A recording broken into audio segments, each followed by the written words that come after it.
ChatGPT Plus is free for college students through May. Here's the thing. You've got a lot to do between now and then. Studying for finals, writing papers, trying to keep your life on track, and ChatGPT can help with all of it. It can quiz you for your econ exam, make a study guide from your French notes, plan out your meals and study breaks. It can get really specific on how you like to learn. It can even help you come up with ways to stop procrastinating. So from now until summer break, take advantage of all the ways ChatGPT can make your life easier. Restrictions apply.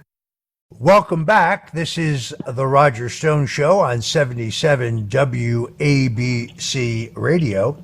And now it is my honor and privilege to welcome former National Security Advisor and Lieutenant General Michael Flynn. Mike Flynn is, to my mind, one of the most brilliant geopolitical and military strategists in the country. And he is a man who has, since leaving the service, dedicated his life to both the America First movement and to his church. And he welcomes us now on the Roger Stone Show.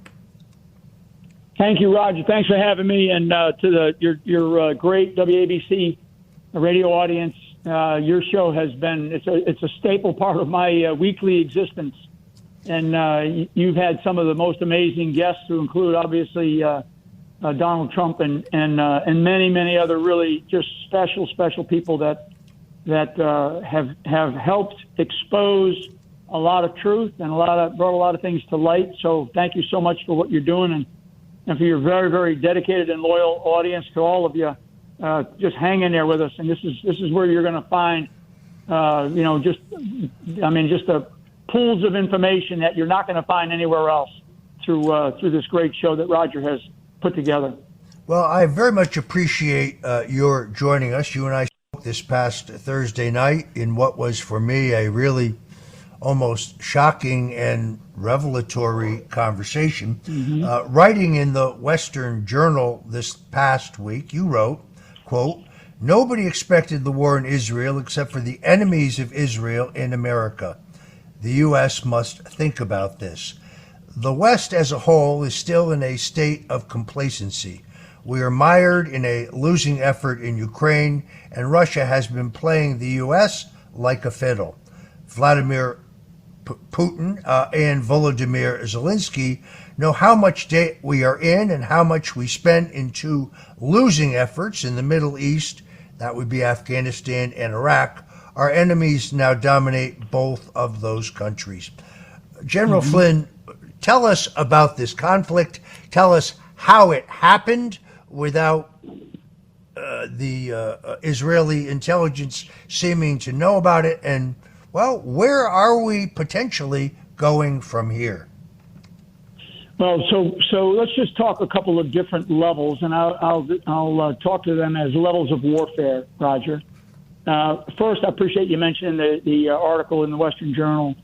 I actually think the United States of America is being played by both Zelensky and Putin in that geostrategic space in Eastern Europe.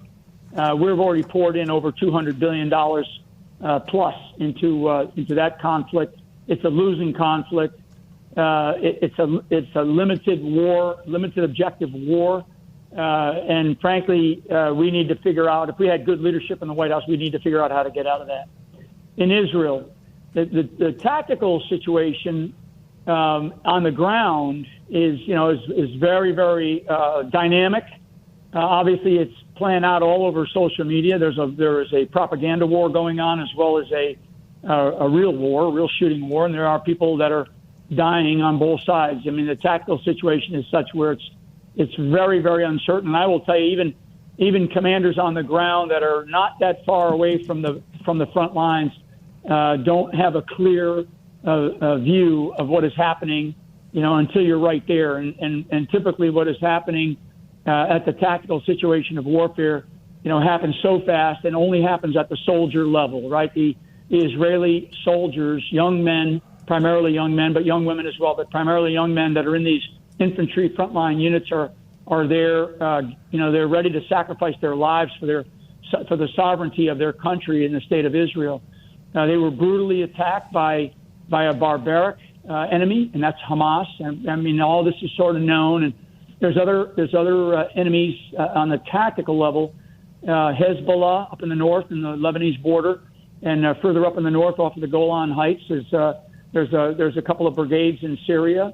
And I think the Israeli Defense Forces must pay very, very close attention to the strategic side of this war, because their borders are all at risk.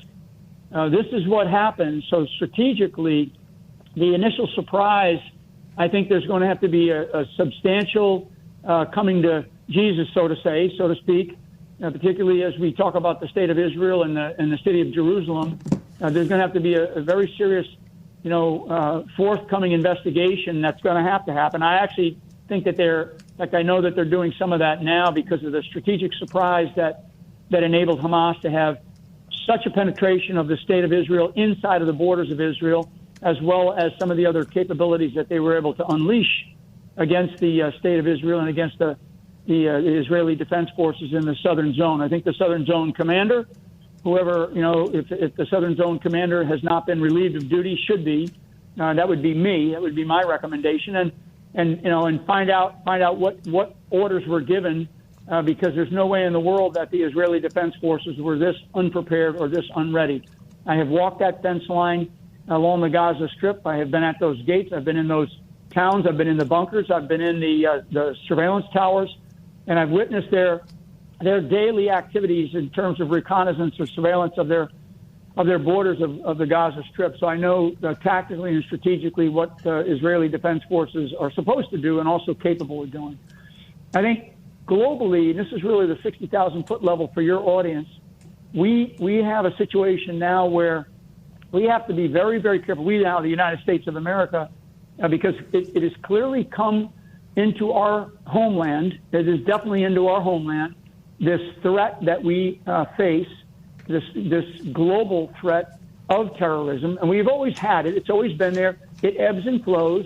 Obviously, under President Donald J. Trump, there was an ebbing of the tide where he stood up as a leader should, as a president of the United States of America should, and he basically let the rest of the world know that that there's a leader in charge, and I'm going to take action when and if necessary, and he did at certain times, and it kept our enemies at bay, and we don't have that right now in the White House. These are the consequences of elections. So our homeland right now is threatened. When we have state governors who have to issue emergency orders, when we have these protests and these, in some cases, violent protests, and here in the United States of America, we have the unknown factor of illegals that have been allowed to enter this country. We're talking about somewhere between 7. The numbers range, but I would say we're probably somewhere between 7 and 12 million people in the last 2 years alone. Many are from some of these nations that produce these terrorist elements and these terrorist organizations, whether it's the Middle East or whether it's North Africa or whether it's part of Central Asia or even parts of Southeast Asia. But clearly the Middle East and North Africa, and we know this. We know to the tune of tens of thousands. Those are just the reports that come from our Homeland Security.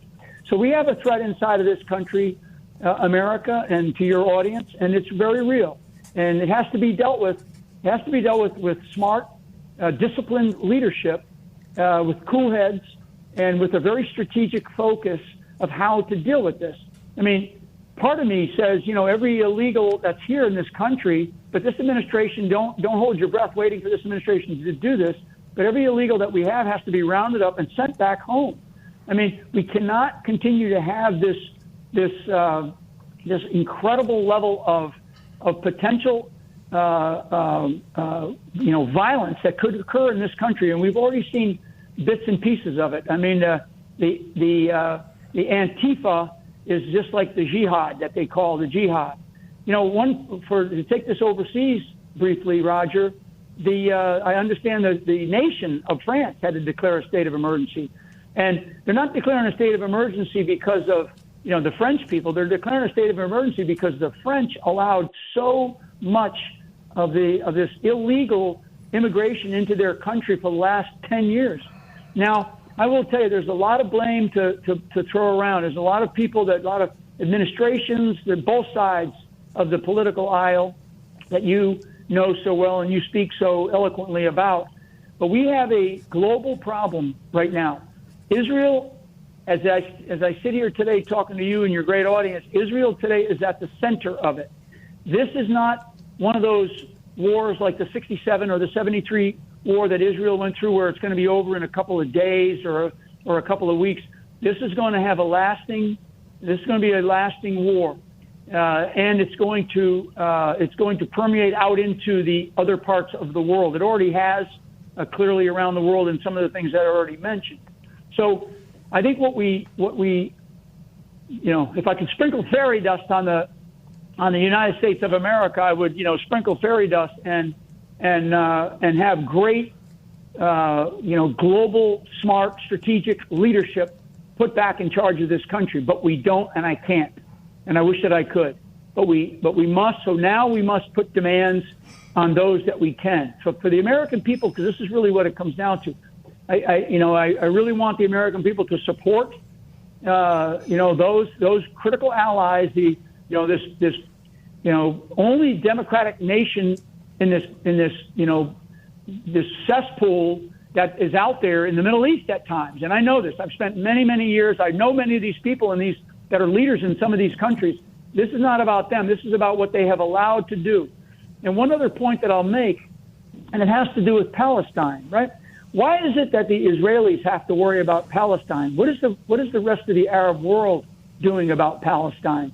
That's a big question. I won't answer it here today, and it needs to be answered by the Arab world. It needs to be answered by these globalist leaders that continue to put the pressure on Israel to have to deal with the Palestinian issue, right? The Palestinian issue. What is the matter with the other many other Arab nations?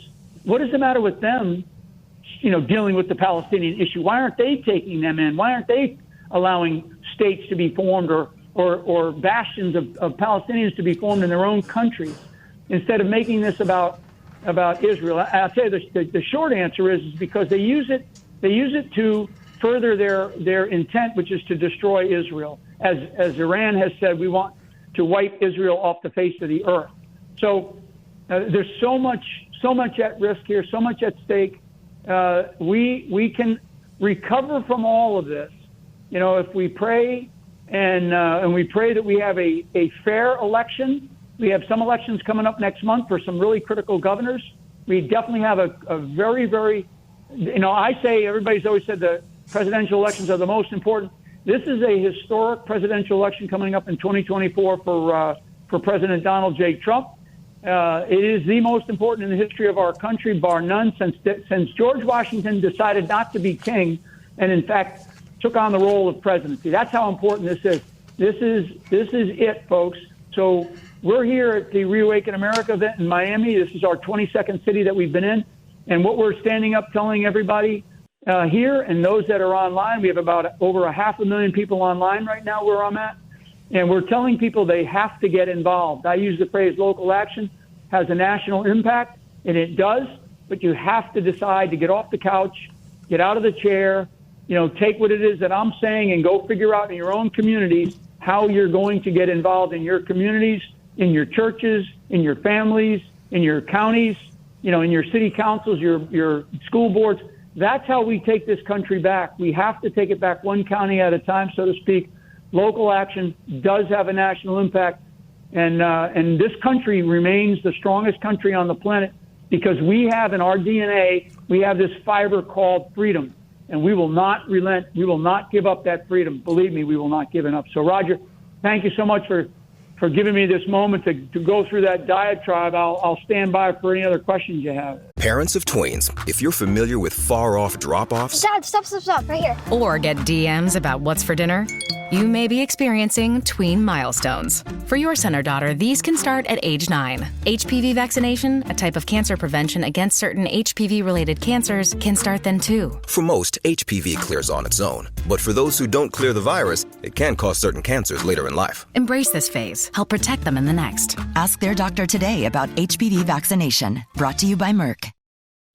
This episode is brought to you by Netflix. 3 couples, 4 vacations, a lot to unpack. Watch The 4 Seasons, a new series starring comedy favorites Tina Fey, Steve Carell, Will Forte, Coleman Domingo, and more in a hilarious and heartfelt love letter to long-term relationships. Based on the original Alan Alda film. Watch The 4 Seasons, streaming now only on Netflix. 5 immersive worlds, 1 amazing theme park. Get ready to explore the all-new Universal Epic Universe, featuring the wizarding world of Harry Potter, Ministry of Magic, Super Nintendo World, How to Train Your Dragon, Isle of Berk, and Dark Universe. Epic Universe opens May 22nd at Universal Orlando Resort. Our universe will never be the same. Tickets and packages on sale now at universalorlando.com. Shopping is hard. I can never find anything in my size. I don't even know my size. I buy my clothes the same place I buy my groceries. There's a better way.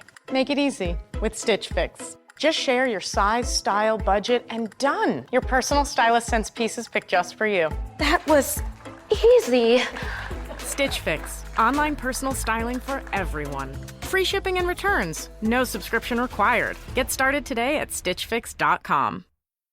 I appreciate that. Folks, if you're just tuning in, I'm Roger Stone. This is The Roger Stone Show, and we're interviewing former National Security Advisor and retired Lieutenant General Michael Flynn, talking about the situation both in the Middle East and in Ukraine. General Flynn, are you one of those who believes that the decision to unfreeze $6 billion worth of assets for Iran, and with Iran financing Hamas, that was a triggering event in this attack on Israel? Absolutely. And one other thing that's being missed in a lot of the things I see on social media, everybody remembers we just recently had a prisoner swap. Okay, the United States of America never deals with terrorists, but we did. We dealt with the leading state sponsor of terrorism. So the $6 billion, there's actually a lot more than that. Remember the monies that were given by the Obama administration, and there's more than the $6 billion.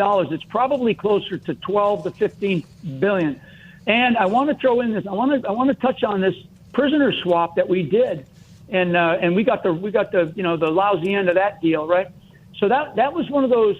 There's these seminal acts that if the United States takes them, then and they're not done for the benefit of our nation, then those who are our adversaries will take advantage of them, and that's what we're seeing right now. So absolutely, a triggering event or events plural that we have seen by this administration to continue to kowtow to really the real enemy here is Iran, aligned with China, okay? And I don't want anybody to forget that.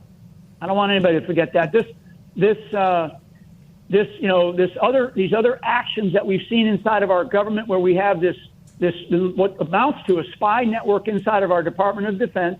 We have people inside of our National Security Council, and we have people inside of the State Department. This recent, basically removal of essentially the envoy to Iran. The removal of him and his removal of his security clearance. Why? You don't do that unless there's a problem, a big problem. And so there are a couple of actions that have been exposed now because we, the people, are putting in greater demands. We're putting on greater demands. We're not allowing our voices to be limited. We are fighting hard to expand our voices. Your show, Roger, this particular show, this WABC radio show, with Roger Stone. This is one of those independent voices that continues to pound the table on what is America supposed to be? Who are we supposed to be? Right? We're supposed to be the shining city on the hill, as Ronald Reagan, somebody who you knew and worked for, said. And so we have to continue to be that world leader, but we will only be the world leader with great global leadership and not globalist leadership that we are having forced down our throats through this, I will say it, this ungodly group of people, and I mean that precisely, ungodly group of people in running our country. So yeah, triggering events. There was not just that. There was plural triggering events, and the enemies took advantage. Of course they're going to take advantage of us, and they did. And now we see what the consequence of that is. Never mind the consequence of a stolen election. In 1973, almost 50 years ago last weekend, Israel was caught short by a surprise attack by the Egyptians and the Syrians. There was a complete failure of intelligence by Israel. They were caught short on ammunition. They literally had their backs to the sea. And Israel was unilaterally saved from total annihilation by President Richard Nixon, who, over the objections of Dr. Henry Kissinger, his national security advisor, Admiral Thomas Moore, the chairman of the Joint Chiefs, and essentially the entire foreign policy apparatus of the Nixon administration, decided to airdrop $36 million worth of lethal aid to the Israelis, which Golda Meir herself credited with saving Israel. My question is, how is it possible with Israeli intelligence, and for that matter, American intelligence, the Israelis have been caught by surprise by this attack? Yeah, and I'm glad you combined both Israeli intelligence and American intelligence. We have a very, very strong and a very long-lasting intelligence relationship with the state of Israel. Very close. We work very, very, very closely with them, and they have some extraordinary capabilities. And this is speculation on my part, and this is, I've only talked about this to a couple of people. This is pure speculation to your audience, because there's no way in the world. As I said earlier, Roger, I've walked that line. I've been down in Derat. I've been in Ashkelon. I've been up in the towers. I've watched the Israelis conduct their rotations along the border, their surveillance, their reconnaissance. I've watched this. I've witnessed it. I know exactly how they operate.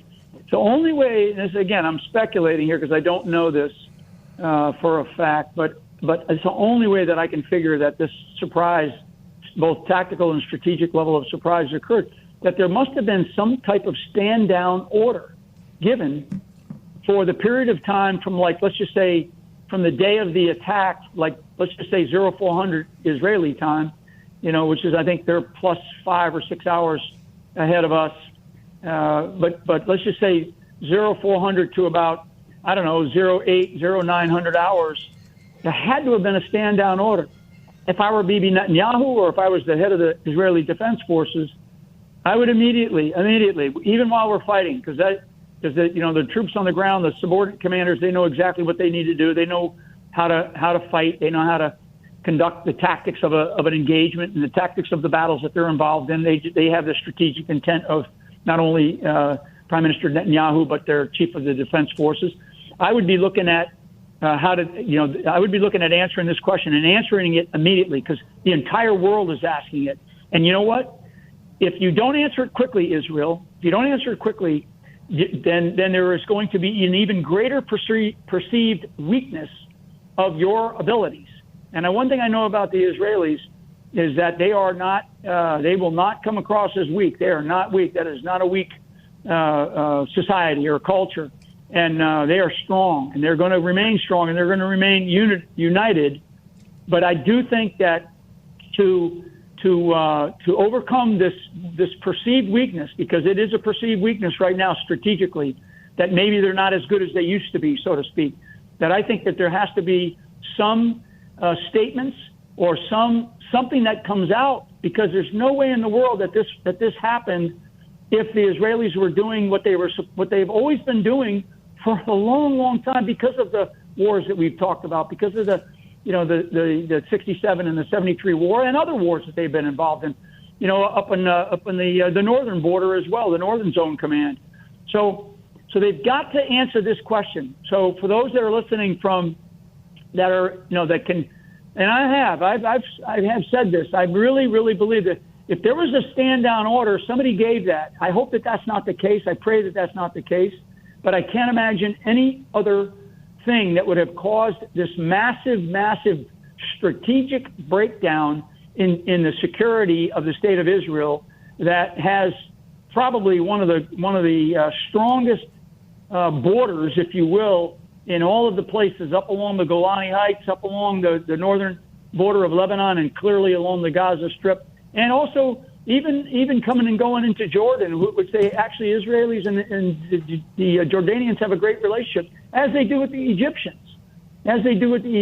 So I do think that has to be answered quickly, because it'll demonstrate to the world that we've identified a weakness in our defense, in our security, and we've fixed it. We've corrected it. And if it means that there's people involved, they need to be taken in and figured out. I mean, there's got to be a human in the loop here that broke down, or humans in the loop that broke down. It's the only thing I can, and that's, again, it's speculation on this stand down, but I just can't see how this incredibly secure border could have broke down that long for that amount of time. We're talking 4 to 6, maybe 8 hours, where Hamas was inside of Israel and holding positions, holding terrain, and holding ground. Doesn't happen in the Israeli Defense Force and the system of security and surveillance that they have. It should not happen. So it's a demonstrated weakness, and it's a weakness that their enemies will continue to take apart if Israel doesn't come out and say, look, we have fixed this. Ladies, you'll end up shopping for your guy's deodorant, right? So try Degree's Original Cool Rush. You see, last year, Degree changed the formula, and men were mad. One guy even started a petition. So Degree admitted they messed up and brought the Original Cool Rush scent back. It's clean, crisp, and actually smells like someone you want to cuddle. And it's in Walmart, Target, and other stores now for under $4. So toss one in your cart and find out why it's the best-selling men's antiperspirant for the last decade. Degree Cool Rush is back, and it smells like victory. In golf, precision is everything, on and off the course. PGA of America chose advanced 5G solutions from T-Mobile for Business for smooth operations and seamless transactions. Together, we enhance ticketing and concessions for better fan experiences from gate to green. This is pro-level efficiency. This is PGA of America with T-Mobile for Business. Take your business further at T-Mobile.com/now. Morning decisions. A creamy mocha frappuccino drink? A sweet vanilla? Maybe a smooth caramel? Or that white chocolate mocha? Whichever you choose, delicious coffee awaits. Start your day with bottled Starbucks Frappuccino drinks. Pick up a bottle near you wherever you buy your groceries.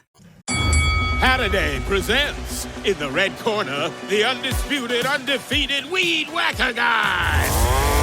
Champion of hurling grass and pollen everywhere. And in the blue corner, the challenger, extra strength Halliday. Eye drops that work all day to prevent the release of histamines that cause itchy allergy eyes. And the winner by knockout is Halliday. Halliday, bring it on.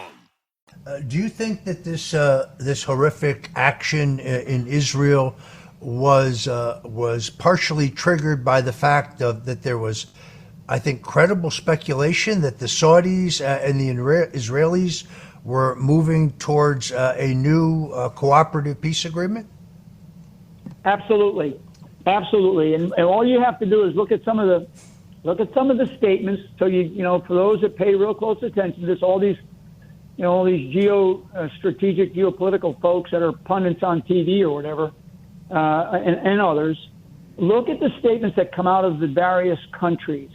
And it's not just that they make a statement in support of Palestine or something.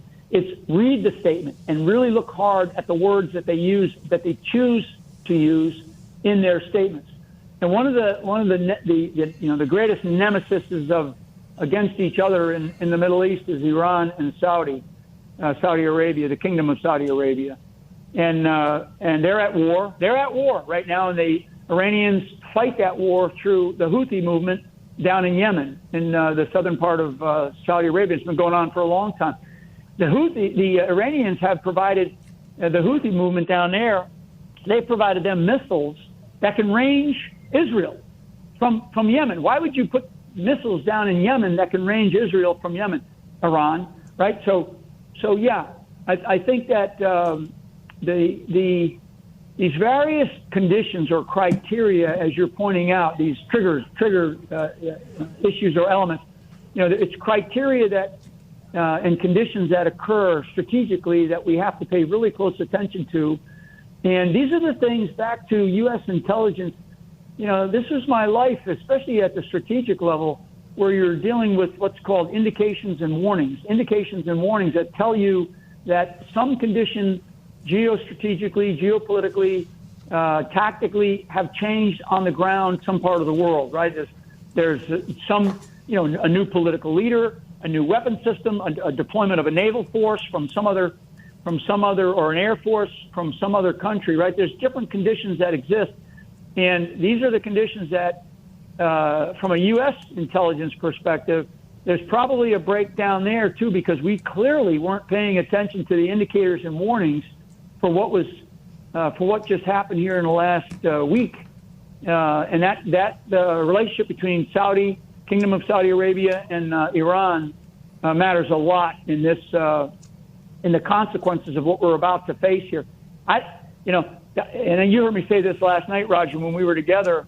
This is going to get harder, folks. I kidded because somebody asked me and said, somebody in the audience said, God wins. And I said, yeah, but the book of Revelations, has two other parts before God wins. And the first one is it's really hard. Things are really hard. The second thing is that it's going to get worse. And then, of course, in the end, God wins. Well, I believe that. But we are only in step one, where things are really bad right now over there. The things are going to get worse before there's victory here on earth. That is, I do believe that the truth, the light, and unification of those who believe in freedom, those who believe in democracy, those who believe in a way of life that is not filled with hate and a barbaric desire for blood. This blood lust that seems that some of these people seem to have. We cannot have that on this planet. What we've got to have is we've got to have unification. We've got to have a desire for freedom, strong desire for freedom. And and I'll finish with this, Roger. I wrote this down, and I said it to a group of people this morning. That this really comes from one of our founders, and I'll say here in a second who it was. He said, "Those who would give up essential liberty to purchase a little temporary safety deserve neither liberty nor safety." Now, that's Benjamin Franklin. And that's why I get back to what I said earlier about local action, right? You can't sit there and wring your hands and huddle in your home and think that everything's going to be okay. We, the people in this country, the citizenry of America, have to get involved. I mean, one of the ways to get involved is to pray. That's fine. But there are other ways to get involved. And I mean that, in earnest and wholeheartedly do I mean it. And what we're witnessing in the Middle East is here in our homeland, and is not, there's still great sacrifices ahead. So pray for the people of Israel. Pray for a divine outcome. Myself and somebody else who Roger Clay Clark, we were just talking about George Washington. George Washington, by all rights, when you think about it, should have never beaten the greatest army and the greatest navy in the history of the world at that time, the British, right? And there was no way in the world that he could have won with what he had, a ragtag group of militia. But he did. And George Washington, in his own words, in his own writing, used to talk about divine intervention and this spiritual component of the war, that the cause, as he called it, the cause, that we now refer to it as the American Revolution. Because we're in a spiritual revolution now in this country and in this world. And it is the globalists who are trying to take over from, humanity. And I call it, and taking it back to America, it's the globalism versus Americanism. And so I want the American people to stand up, step up, and speak up, and do it in a way that's peaceful, do it in a way that is smart, do it in a way that's disciplined, but do it. You have to do it. All right, unfortunately, we are out of time. General Michael Flynn, thank you so much for joining us here on The Roger Stone Show. God bless, Roger. Thank you.